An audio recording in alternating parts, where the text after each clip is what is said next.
appear to stretch forever, seemingly endless sheets of pack ice, surrounding the last true wilderness, the frozen continent of Antarctica.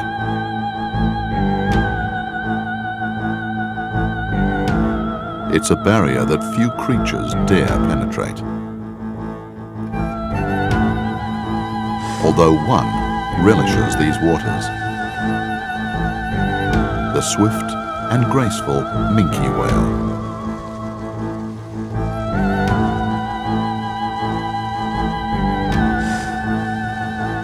They're one of the few whale species to remain in the Antarctic all year round, with the largest concentrations in waters just like this, at the edge of the pack ice.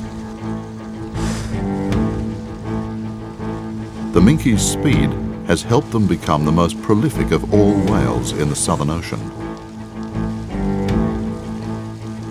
Early whalers preferring their larger and slower moving cousins. But now, minkies are the most hunted of all whales in the Antarctic. Japanese whalers killing hundreds each year in the name of science. That's not the only threat to the Antarctic and its creatures. Penguin numbers around the Antarctic Peninsula have been cut significantly as waters there warm up and winter sea ice contracts. The seal populations are still recovering after some species were almost wiped out by hunters. While the Antarctic itself is being affected by both the depletion of the ozone layer and global warming.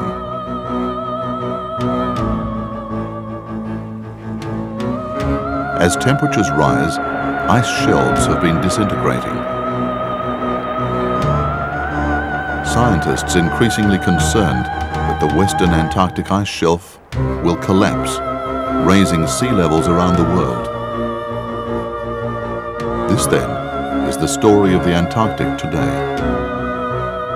The very real threats faced by both the continent and the hardy creatures that survive on it in this wildest Antarctica.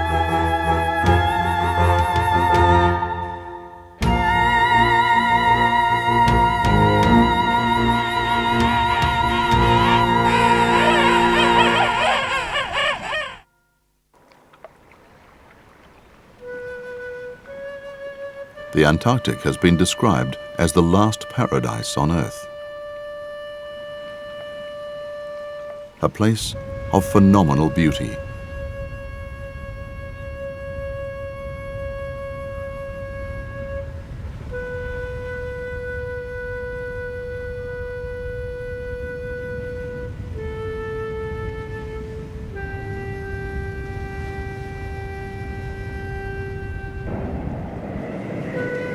Its weather can be savage in the extreme.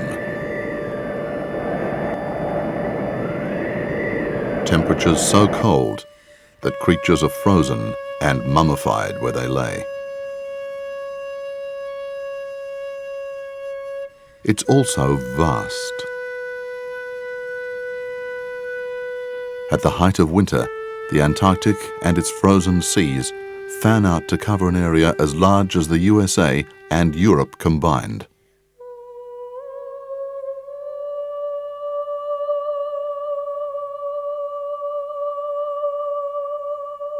Locked up in its immense ice cap, 90% of the world's fresh water.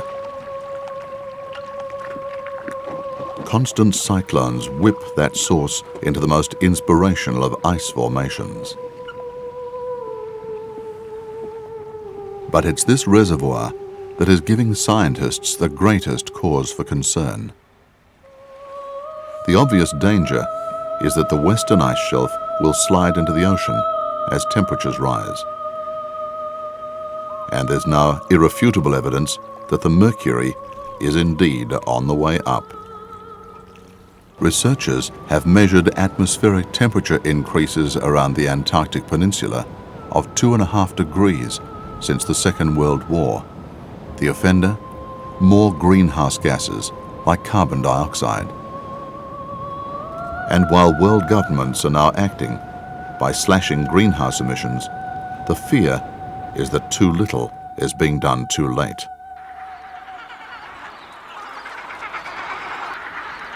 In the Antarctic, entire penguin colonies would be at risk.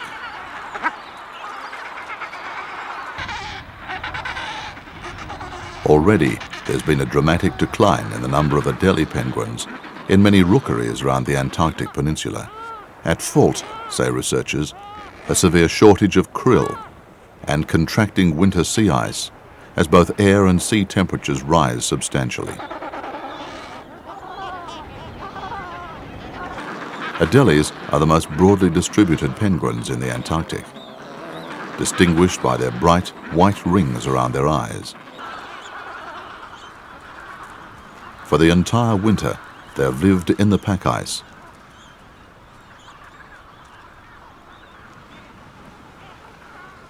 Porpoising through the water helps avoid attack. But as the pack ice breaks up and melts, the Adelies begin returning to their breeding colonies on land. It's a ritual that takes place every year in October. The Adelies coming ashore to breed in the few brief weeks of summer. All around the Antarctic coast, the Adelies can be seen returning to their rocky colonies on islands, beaches and headlands. What they'll try to do is return to the same nest and the same mate they had in the previous year.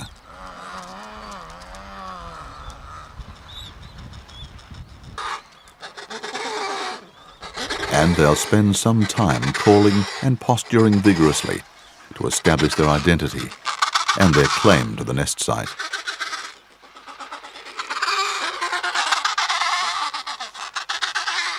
What follows is the act of mating.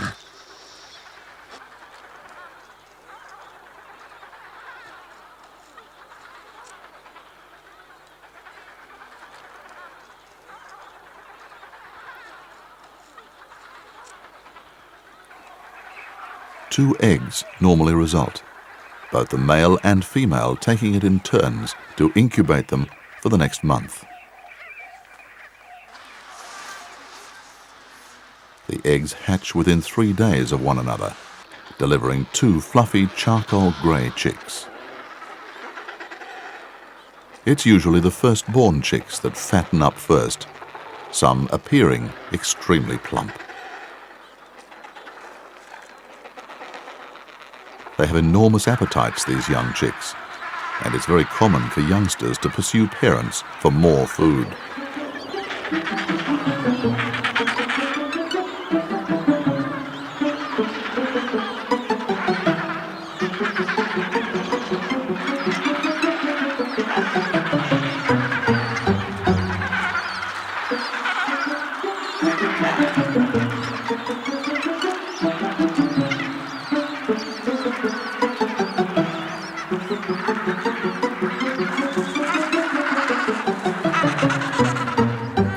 Eventually, the parents give in, regurgitating its catch of krill and fish for the chicks.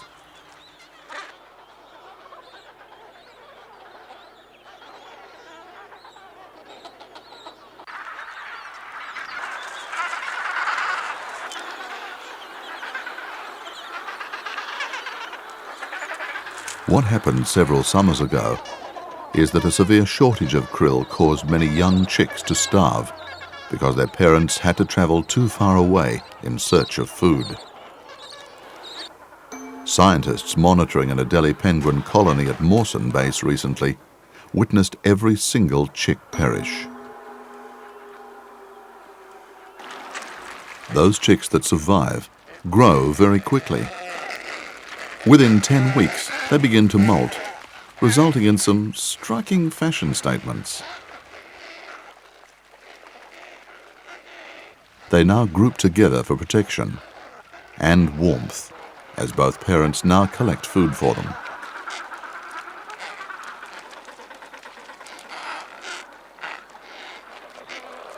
By 3 months, all of their down has been replaced by adult feathers.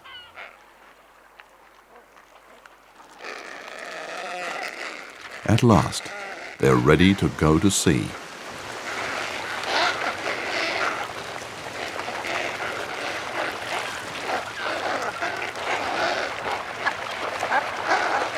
Ahead, a trip of unknown magnitude, because most will not return until they're old enough to breed, at least 3 years from now. For the Adelies, indeed, face an uncertain future. In recent decades, 21 colonies have become extinct.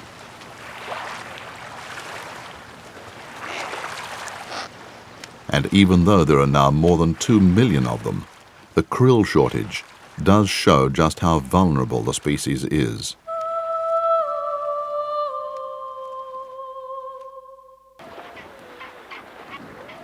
Far more prolific are the chin-strap penguins.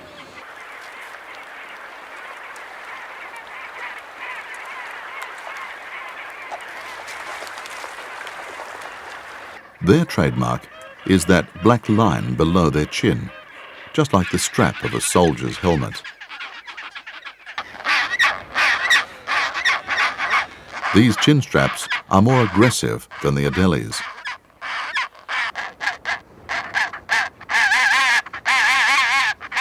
Take their courtship, a very boisterous affair.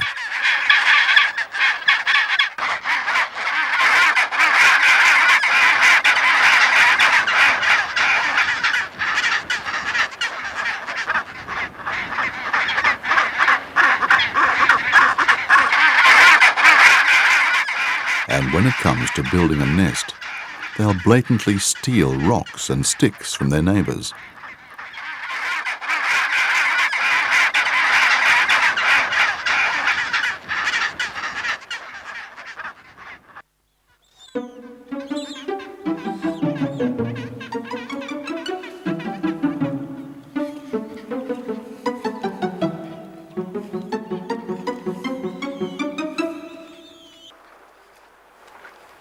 They also lay only 2 eggs each summer.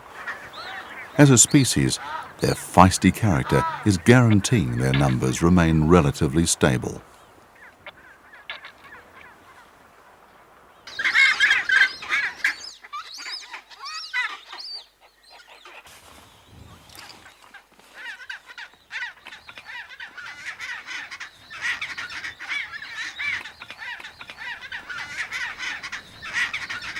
As with the Adelies, their chicks fledge around the end of February.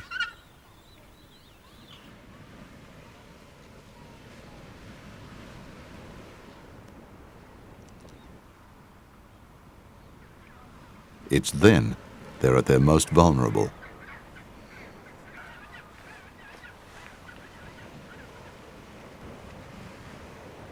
Many chin straps will come under attack, those that survive wearing the bloodied signs of a mauling.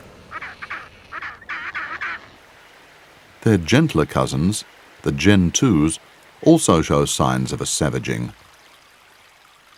This one has almost certainly been struck by a leopard seal. On land, there's an even more audacious predator, nicknamed the raptor of the south. It's the skua, basically a big, brown, noisy gull. Skuas thrive on attacking injured penguins. This Adelie is too weak to ward off an attack, the skua standing by to move in for the kill. While skuas are territorial birds, they'll often work in pairs, one distracting the adult while the other attacks, then both joining in the kill. In fact, skuas will scavenge from whatever flesh they can, even from dead seals. Undaunted by its mother watching on, this skua pecked apart its dead youngster. But one creature a skua is not scared of is another skua. These birds fought long and hard over the remains of a dead penguin, Such was the intensity of their bickering, they failed to notice their bounty floating away. During the summer, skuas will raise their chicks. They're still a little unsteady in their first few days, but within 3 months, they too will be big enough to hunt. One of the skua's targets is the gentoo.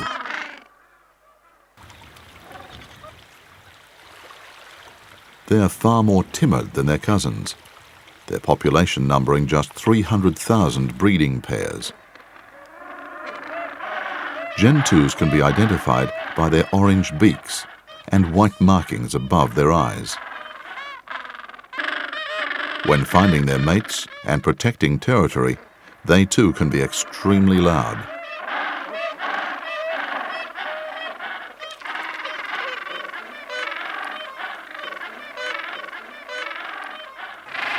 But in contrast to the noisier Delhi and chinstrap rookeries, the gentoos are generally far more placid.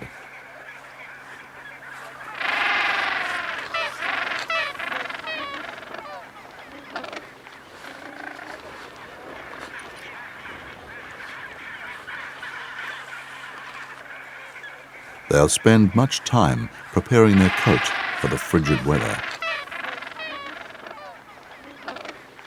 Taking oil from a gland at the base of their tail and coating their feathers.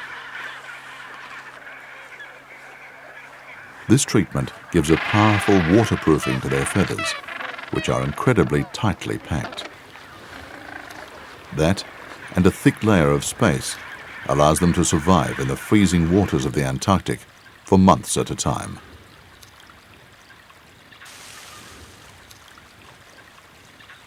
Whereas other penguin species will swim long distances in search of food, the more sedate gentoo will usually feed close to his breeding colony. What he does is dive deeper than his cousins, allowing him to catch krill and fish that elude them.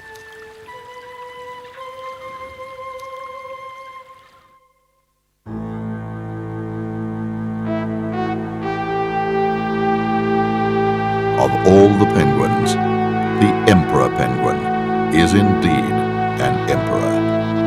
The only penguin species to breed during the long, dark Antarctic winter.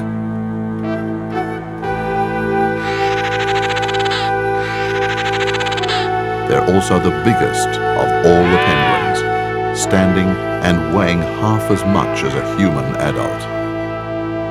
The emperors are formidable in many respects. By staying close together, they're able to maximize their own chances of survival. And to travel, they use an ingenious method of getting around.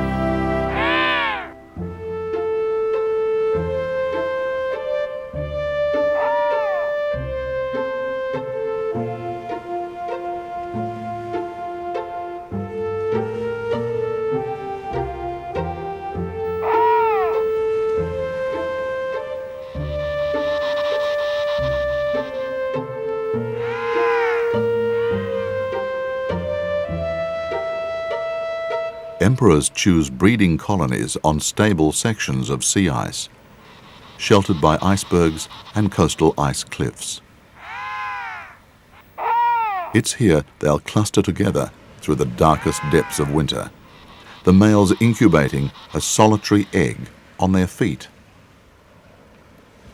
The chicks that hatch are pure fluff balls. These juveniles are now 4 months old, having survived brutal winter storms that have killed hundreds of chicks.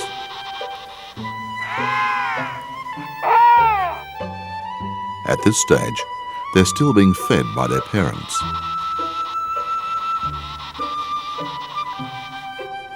Within weeks, though, they'll be ready to go to sea, where they'll stay and fish for the next few years until they return here to breed. The adults are also preparing to go to sea again. In these dying days of summer, they're shedding their last feathers, the process of molting one which they go through every year. These are days of comparative luxury for the emperors, a time of intense preening.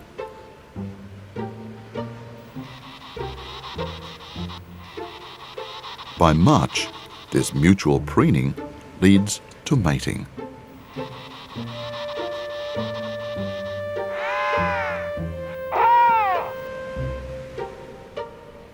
So completely and effectively are their feathers coated with protective oils that emperors literally shimmer when they stand tall and breathe deep. Theirs is a life of extremes, their real test of survival faced during the frequent freezing blizzards that rake the Antarctic.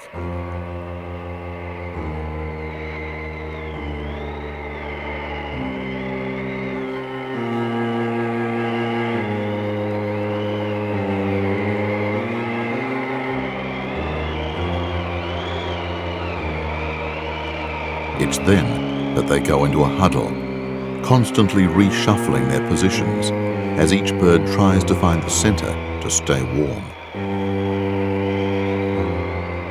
Other birds will line up, the first taking the full brunt of the chilling winds, while others will fall to their chests.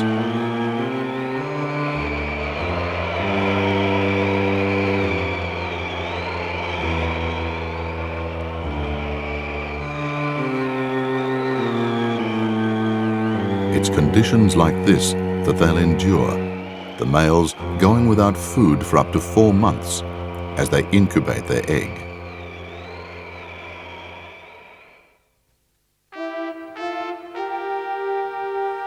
The same sea ice that provides a home for the emperor penguins is also a sanctuary for seals.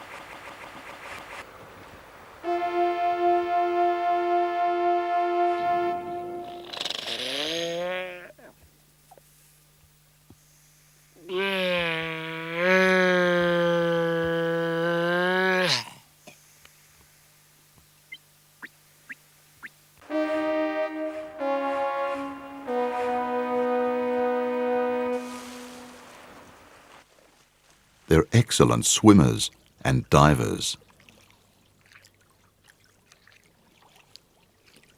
But as mammals, their need to breathe air means they can be seen frequently right around the Antarctic coastline. On land, they're sluggish creatures, spending large amounts of time simply lazing.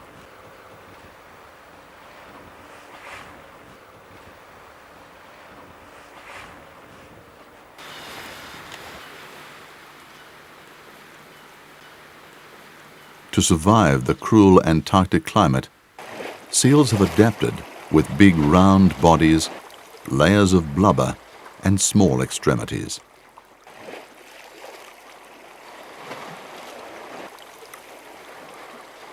One of the 5 species of seals to live in the Antarctic is the Weddell.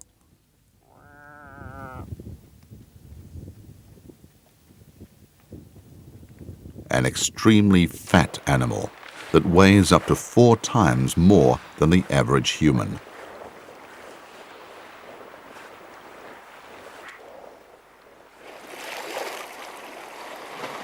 No mammal lives further south than the Weddell seal, who's perfected the art of staying warm.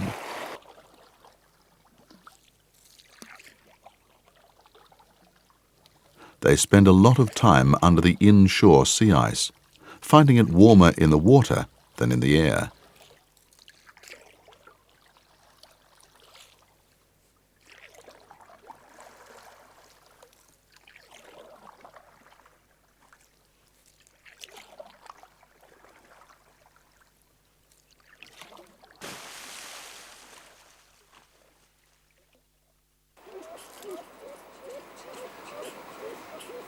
Lucky to have survived it all is the Antarctic fur seal.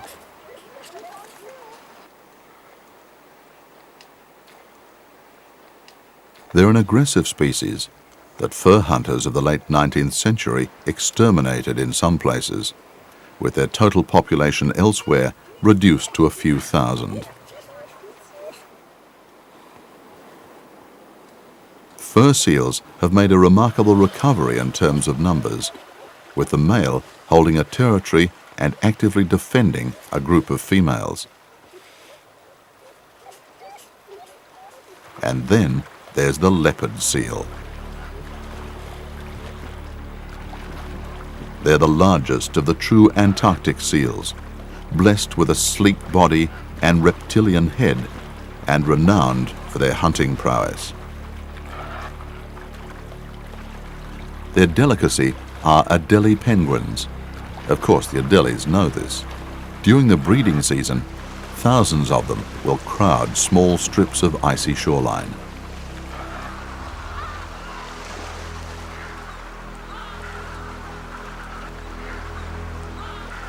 Waiting in ambush, the leopard seal.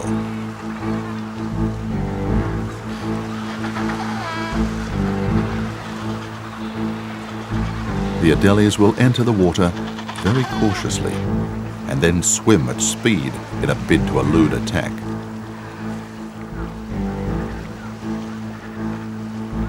The leopard seal has other plans. Once he's attacked, he'll play mercilessly with his dying victim.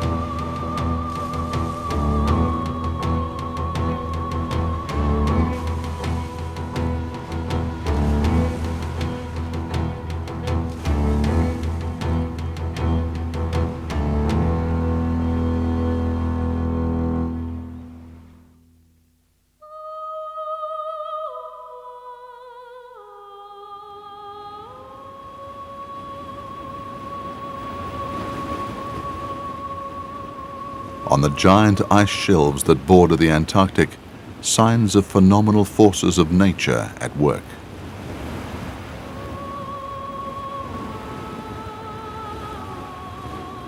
Fierce katabatic winds, the strongest winds on the planet, roar off the polar plateau at speeds faster than the fastest Ferrari.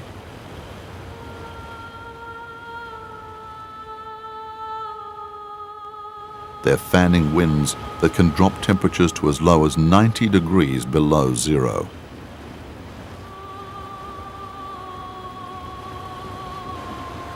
Despite these formidable forces, the Antarctic is still a place of surprising vulnerability. In the last few years, there have been a number of alarming signs. Giant chunks of ice the size of big cities have been breaking free, with the disintegration of both the Wildest ice shelf and the northern part of the Larsen ice shelf.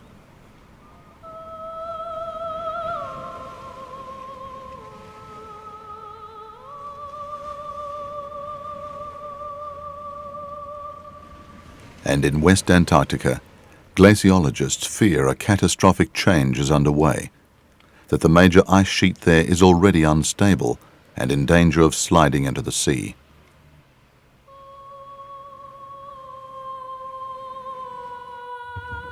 Recent measurements below water show the ice sheet is currently undergoing rapid and dramatic change.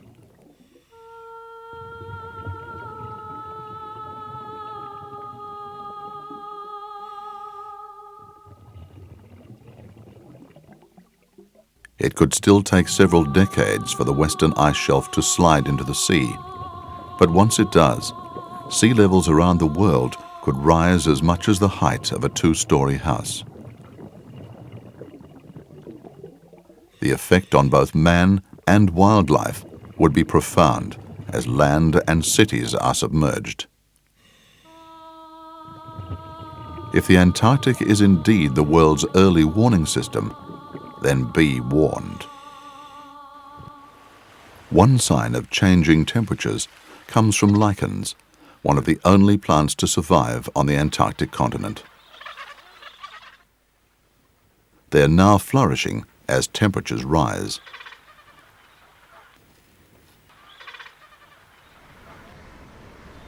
And under serious threat, the most abundant animal in the world, the Antarctic krill.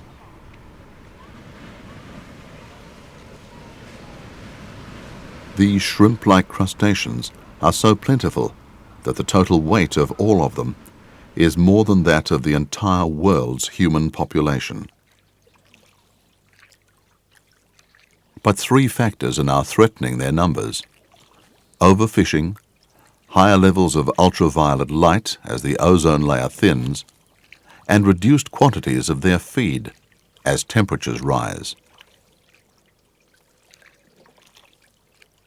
Krill is the main food of most creatures of the Antarctic.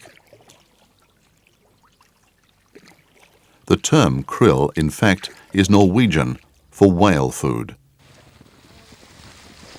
And it's the primary food of baleen whales in the Antarctic. These minke whales are cruising a break in the fast ice to catch krill.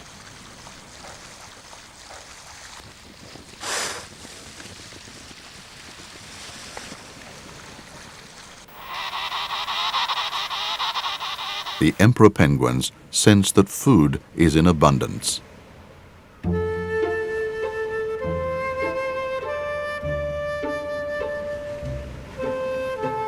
They've moved out of their breeding colony, where the males have gone 5 months since eating. Understandably, they're keen to eat again. The whales and penguins are now clearly in competition.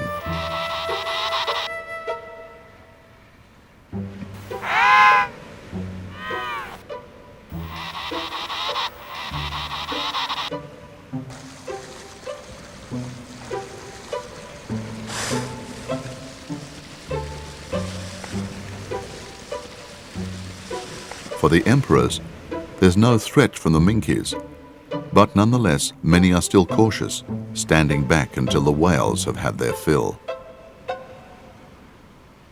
Then it's time to take the plunge.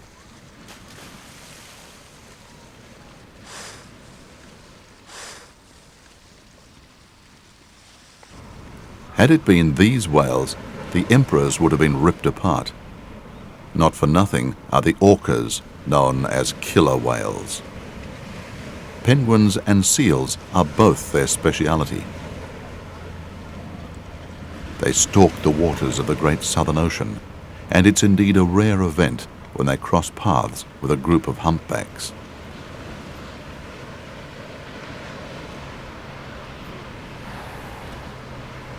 Another heartening sight is that of the giant blue whale, the largest animal to ever live.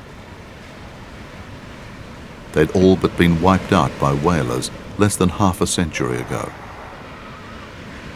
Scientists have been concerned that their numbers were so depleted that there were too few of them to find a mate in the vastness of the Antarctic waters.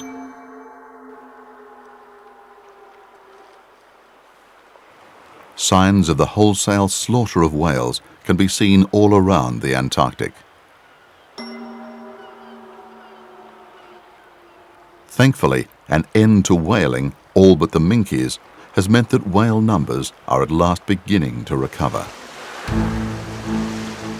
Humpbacks can at last be seen in relative profusion, but not so just 4 decades ago, when all but 1,000 were killed off.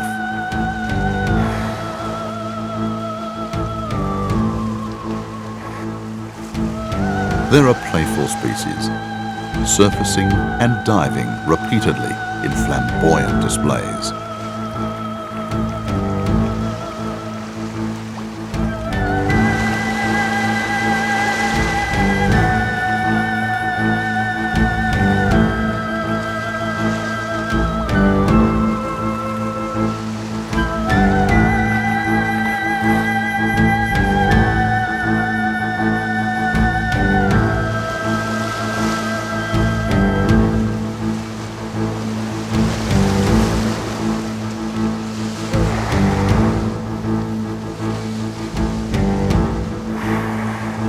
All of the excesses of a past generation of whalers, the recent creation of a whale sanctuary in the Southern Ocean is indeed reassuring.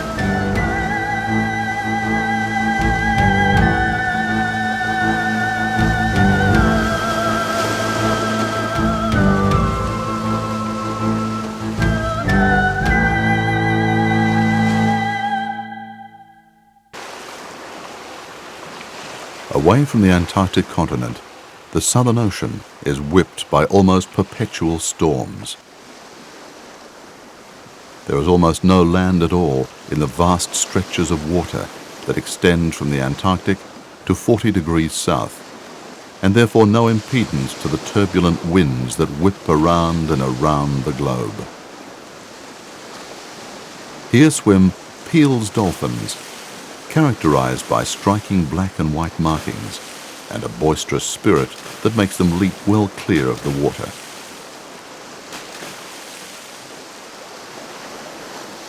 They're one of the few dolphin species to be found around the Antarctic, swimming and playing in large groups.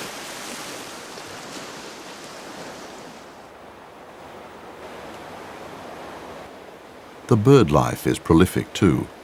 Huge flocks of Cape petrels fill the sky.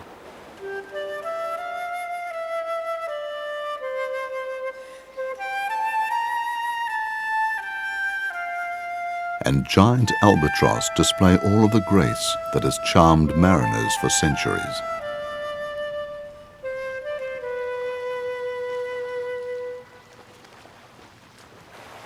What does break the vastness of the Southern Ocean is the occasional speck of land.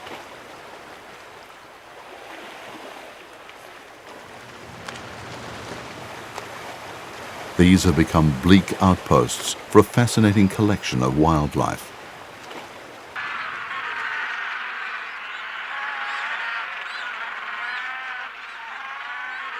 For starters, there are the royal penguins.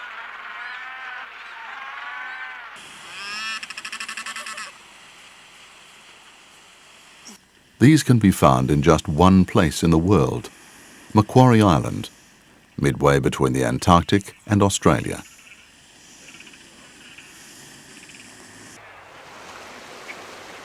They were once exploited for their oil, but public outrage has led to Macquarie being declared the first nature reserve on a sub-Antarctic island. Consequently, the royals have recovered, with close to 1 million breeding pairs at last count. In the waters just off their breeding colony, the royals will spend hours cleaning themselves. This they accomplish by swimming quickly at the surface and ruffling their feathers.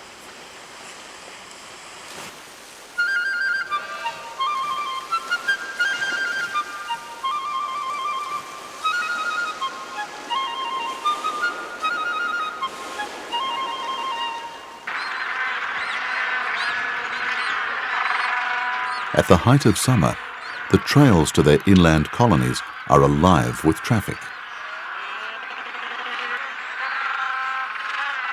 Both parents will feed their young downy-covered chicks, regurgitating the small crustaceans and lanternfish they've been feasting on.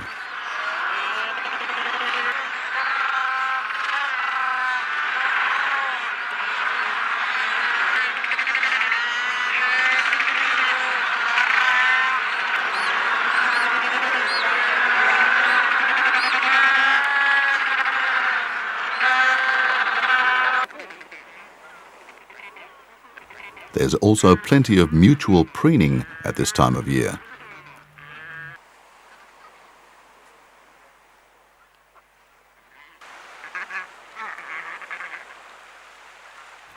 By May, the colony will be deserted, the prelude to that when both chicks and adults molt.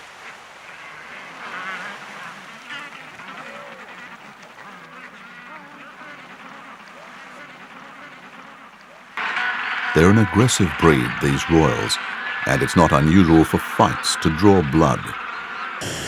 And then there's their biggest challenge, the elephant seals.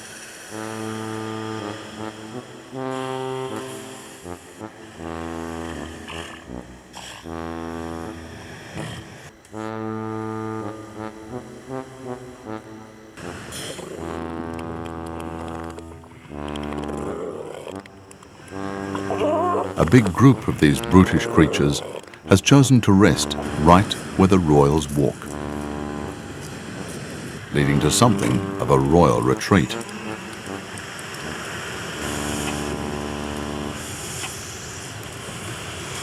Not every royal escapes so easily.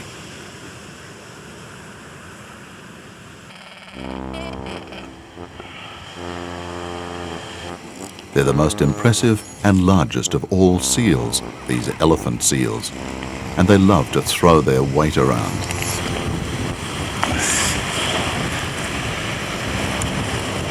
Adult males can weigh as much as 4 tons.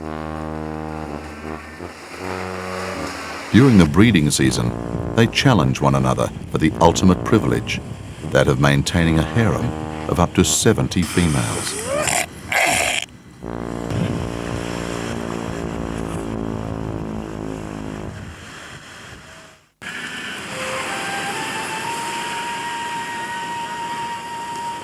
One of the most prolific of all the sub-Antarctic islands in terms of wildlife is South Georgia.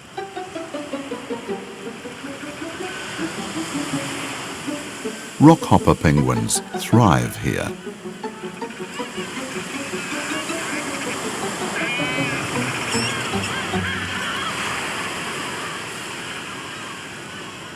So too do the most colourful and spectacular of all penguins, the kings.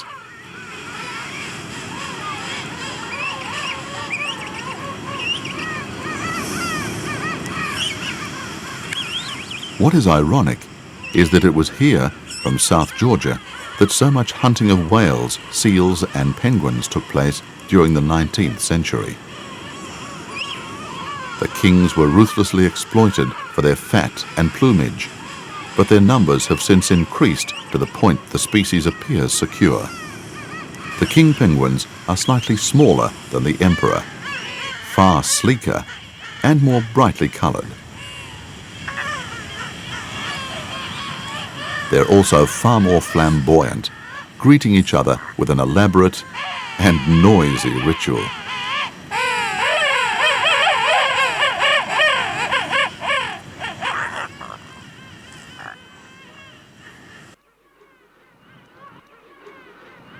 Both parents will incubate their egg on their feet. Held in place by a fold of abdominal skin, they take loving care of it.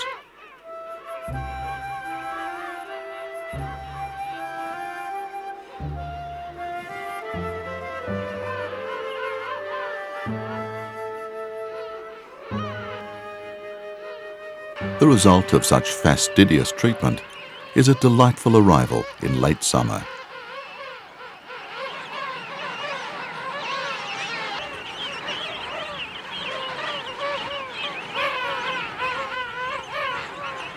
From their earliest days, they make themselves heard.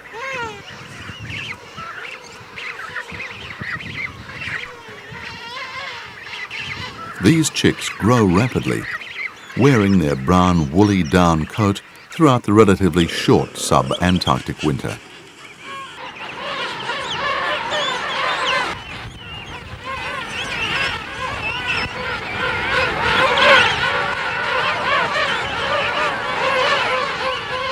During this bitter period, as many as 3,000 chicks will huddle together for warmth. What follows is the process of molting, which can take up to a month.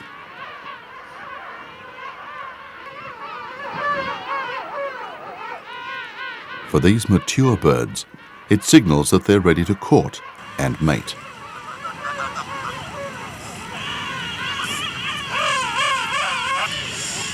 Moving around their colony, the king penguins display a certain grace and beauty.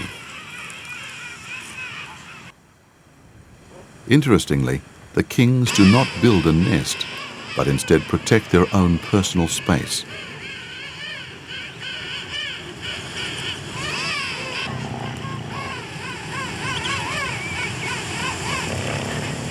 Bloodshed is not uncommon.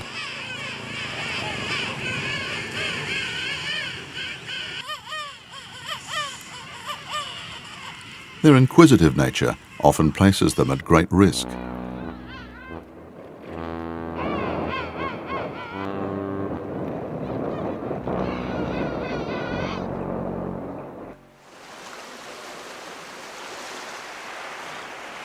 and after a season in their breeding colony, they too will take to the water.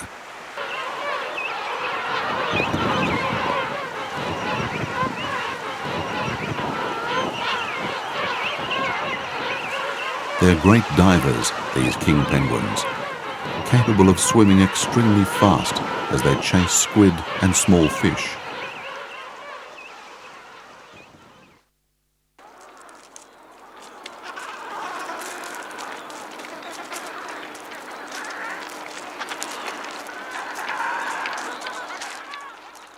Other successful fishers are the giant albatross which breed here.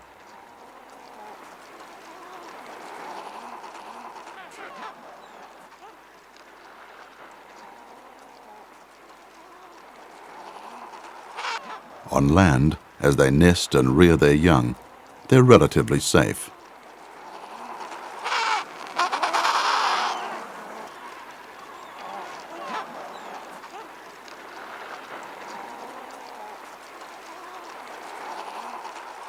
But not so when they take off on their famous sorties around the Southern Ocean.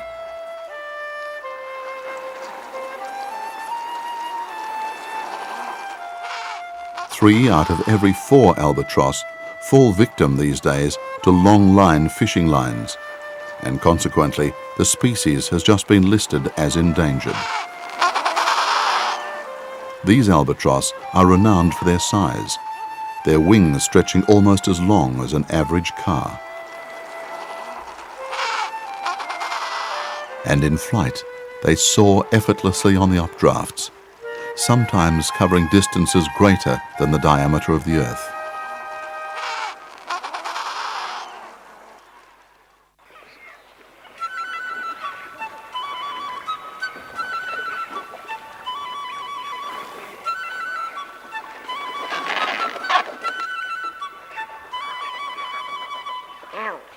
Nesting right along cliff tops in the sub-Antarctic, imperial shags.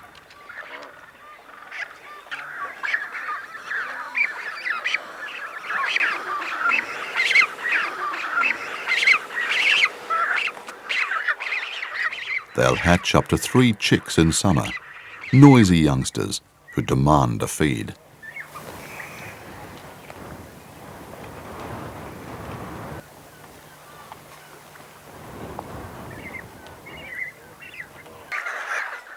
And the parents will oblige, frequently regurgitating small fish they've caught off the coast.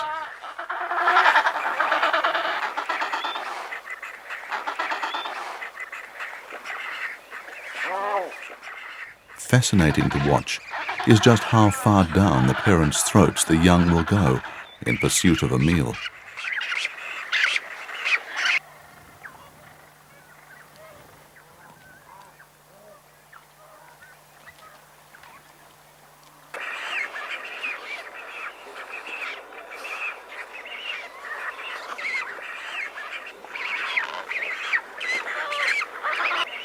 Their displays are colourful affairs as well.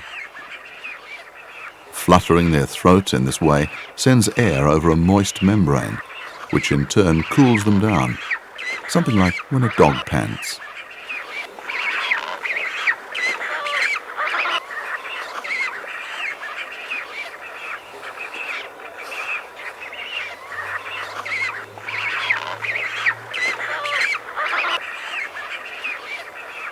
More significant is this mutual display that reconfirms bonds when adults return to the nest with food for the chicks.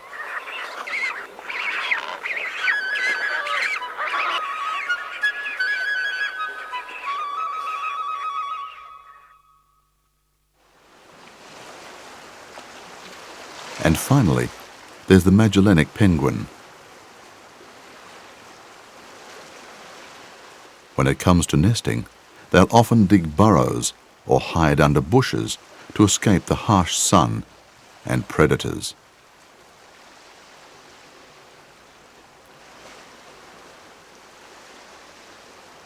It's in this environment they'll breed during summer.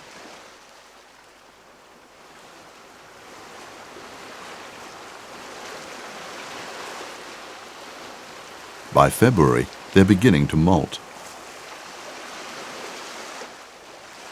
and then follows the amazing ritual of going to sea. One by one, the birds will march to the beach, where they'll mass together. For days on end, they'll wait patiently, and then it begins. A mass movement, at first one, then the whole colony begins surging into the ocean.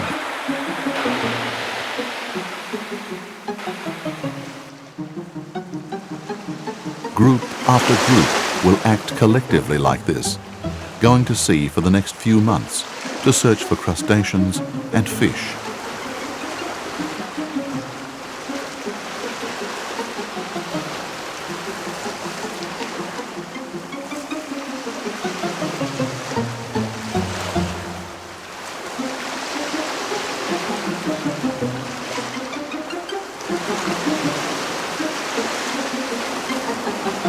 For the Magellanics, the next cycle of their harsh existence is only just beginning.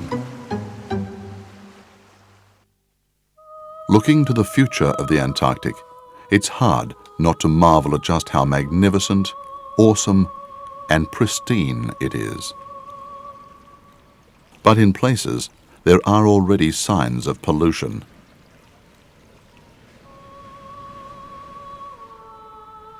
Reminders of the excesses of whaling remain. While that growing hole in the ozone layer is still of major concern. Thankfully, a great deal is now being done to save and protect the Antarctic. World governments have enacted and are honoring a host of treaties to prevent mining and protect the environment.